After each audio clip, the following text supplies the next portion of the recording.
This is the 1993 Cannondale Super V 3000. It's the first of the many Super Vs that were produced, and it's very different from any of the Super Vs that were produced after 1993. The first major difference is visible on the frame. The welds are not sanded over, they're not smooth like in all the other Cannondales, but they're rough everywhere. And the reason for that is that this bike was a complete lightweight marvel, and they tried to save every gram of weight, and sanding over the welds actually would have added a little bit of material and it would have made the frame heavier. Second area where the frame differs is that it's much thinner wall thickness than the follower frames. For example, even the tiny seat tube is butted just to save a few more grams. Furthermore, the first Super Vs sported the pepperoni style blades on the head shock fork, just like in the Delta Vs in the years prior, and these were discontinued from 1994 onwards.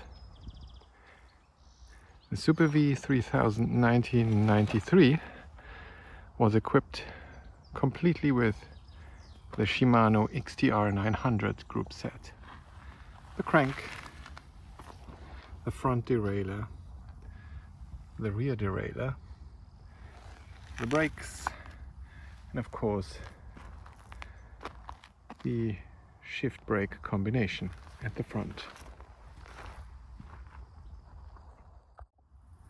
The rear swing arm was an engineering marvel. It was welded together out of many aluminium plates, super thin, and it weighed actually significantly less than the carbon swing arm of the later versions from 1995 onwards. The head shock fork was extremely light, much lighter than the later on versions with the straight blades. It weighed only 1,200 grams, so around 100 gram lighter than the later versions. The beauty of this early head shock forks was that you could actually adjust the pressure with a Schrader valve underneath this cap easily, which was integrated in the damping dial. The cockpit looks incredibly mean and lean, and the purple 3DV bar ends in the bar and the headset make it a stunning ride. It was one of the first bikes that it was equipped with the new Synchros titanium seat post, first generation, with a logo at the back, not at the sides, and the U-shaped seat support system. It came with the Flight titanium seat and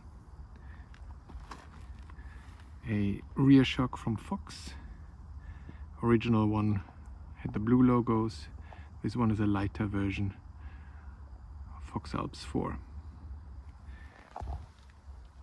It had the Force 40 adapters, here for the first time in the comma shaped integrated form. The bike was actually a very fast cross-country bike, not intended to be used downhill actually, and the non-active rear suspension is the reason for that.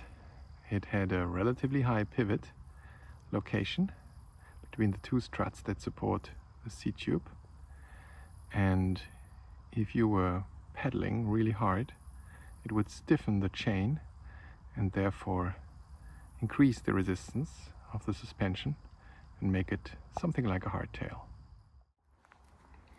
The bike has a very long wheelbase for an early 90s mountain bike. Wheelbase is 112.5 centimeters. It's really long. Normal mid-frame size mountain bike in the area of Cannondale had around 106 centimeters of wheelbase, which made it much more stable at high speeds descents. This particular bike has been set up as an ultra lightweight bike with a few small modifications, such as another lighter seat post. This easily can be tuned to be sub 10 kilogram. The lowest I got this bike was 9.6 kilogram, which is incredible for an early 90s mountain bike. Of course, it helped to use the René Herse Tulips Pass tires, which are incredibly light, and Schwalbe Aerothan tubes, as well as a very light wheel set. The René Herse Tulips Ridge tires are absolutely incredible. They have enough profile for a gravel or mountain bike tire, but they have an absurdly low rolling resistance. These ones are currently inflated with 3 bars, and with 3 bar you're able to compete with a road bike on these tires in terms of speed. It's absolutely incredible, and they're highly recommended. All this makes it a super fast gravel bike, and I honestly don't know why anybody would buy a modern gravel bike if you can just restore one of those amazing beauties from the early 90s, set them up with proper tires, and cruise along at 10.5 kilogram weight for a fraction of the cost of a modern gravel bike, but arguably with a much more beautiful bike, a unique bike, and one that actually lasts forever.